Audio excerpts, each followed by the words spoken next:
How would you describe this election? As you know, it was tagged a litmus test for the new INEC chairman.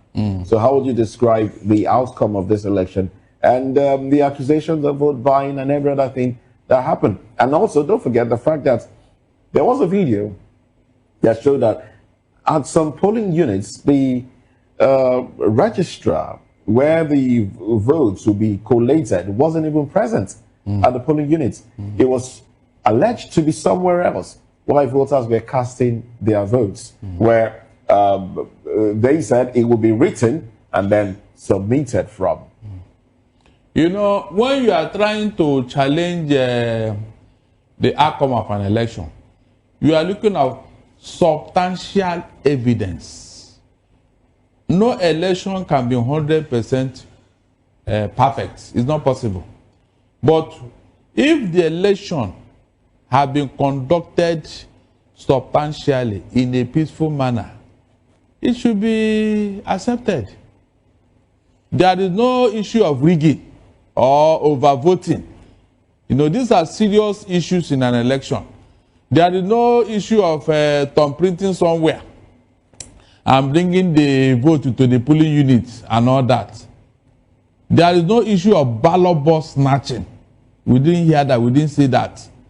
So if all these things have passed the test, the other ones can be taken care of in the electoral reforms. By the way, what was EFCC doing when people were buying votes? They were there. We saw their presence on Saturday. What were they doing? Are they looking the other side where these guys are committing all these atrocities?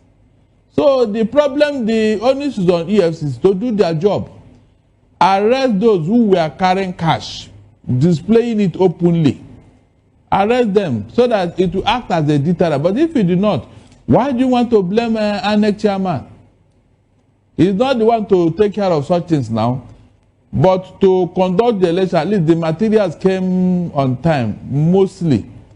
And then people conducted themselves. All the parties were monitored, and they played according to the rule. So I don't think it is bad anyway, but they had to improve. Are you not saying that at this point in time, that Professor Joash Amapichona at this point, you know, manages at this time to gain what he said he's going to do, especially when he said that this election is not going to end up in the courts? Exactly. That's the important thing. I don't see anybody going to court over this election. Why do you say so, Barry? Because there was substantial compliance. But all the same, opposition members are already complaining about vote buying. Let them go. Vote buying. Who bought the vote? Who bought the vote? Did you catch anybody? EFCC has three people. Some people have been caught. Who are which party did they belong to? Abga. Abga. Oh, Abga. Yes, the alleged members of Abga. Good. Did that buying of vote, did it invalidate the vote they casted? Did it invalidate the process? These are something you have to prove in court to. Somebody bought you don't know whether even he collected the money and went away, or he voted for a particular political party.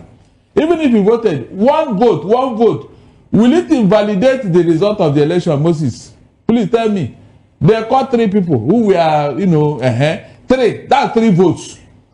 Is there any way it can invalidate the election?